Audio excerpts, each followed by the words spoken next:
I'm Carla Reeves, and this is Differently. Whether you feel stuck in survival, navigating a change, or seeking more for your life, may this podcast be your weekly nudge to take a risk to build a life that is uniquely bold, authentic, and in alignment with your deepest values.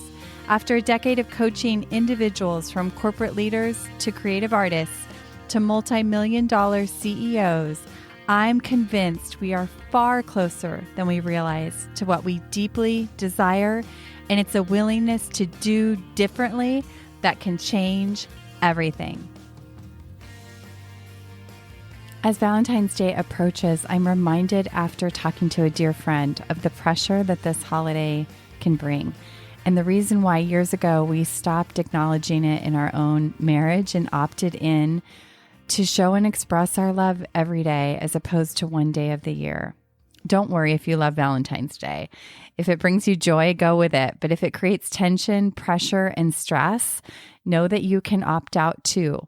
In the spirit of love, though, I want to share a story today that changed the course of our marriage and ultimately our life.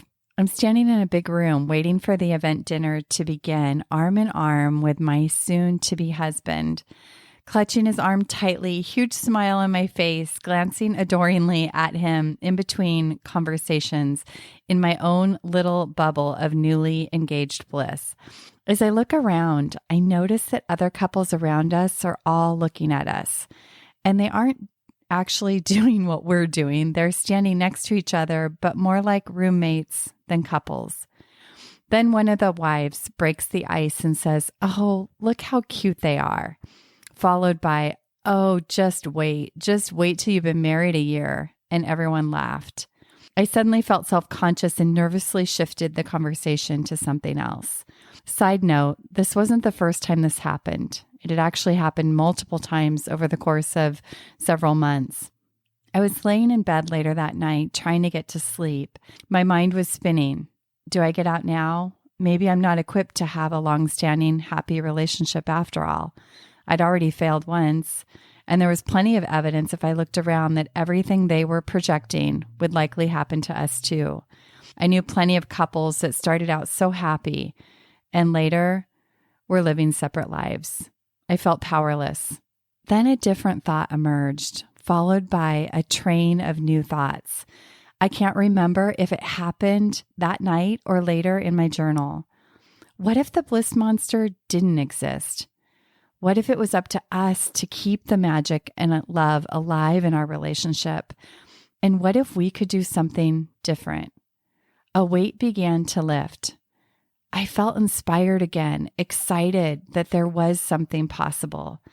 I knew there was something to this, and I wanted to follow these new thoughts. Time and time again, I would have to be diligent to pivot my thinking. But as I did, the new thoughts got stronger and stronger. This would be my mission, to create something different. It was as if I had just uncovered a long-lost secret. While I once subscribed to the marriage fairy tale that I'd fall in love and ride off happily into the sunset, I had discovered a new option. I now subscribe to the idea of a created marriage, where you fall in love and do everything you can to ensure that you're cultivating a space where you can fall in love again and again.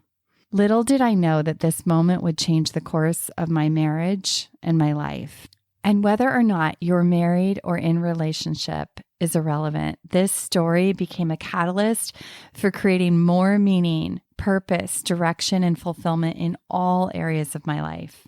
I'd be remiss to say that God hasn't played an enormous part in our marriage journey, healing places we could never heal, showing us love bigger than we ever imagined, and keeping our connection strong when humanness and living in this world wants to get in the way.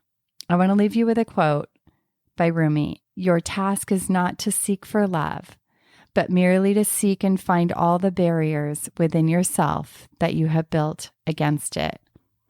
From my heart to yours, set down the barriers as often as you need to and go generate love in your life today and every day. And come back next week because I want to share that blueprint with you. I will actually walk you through the questions so you can listen and do some writing on your own. It'll be sort of a mini workshop. I look forward to that. See you next week. Hey, thanks for tuning into this episode of Differently. I hope it stirred your thinking, and I invite you to take one inspired action from something that stood out to you. If you want to hear more conversations like this, be sure to hit follow on your favorite podcast app. And if this episode could impact someone you know, please help us spread the word and pass it along. Remember, new episodes drop weekly. See you next week.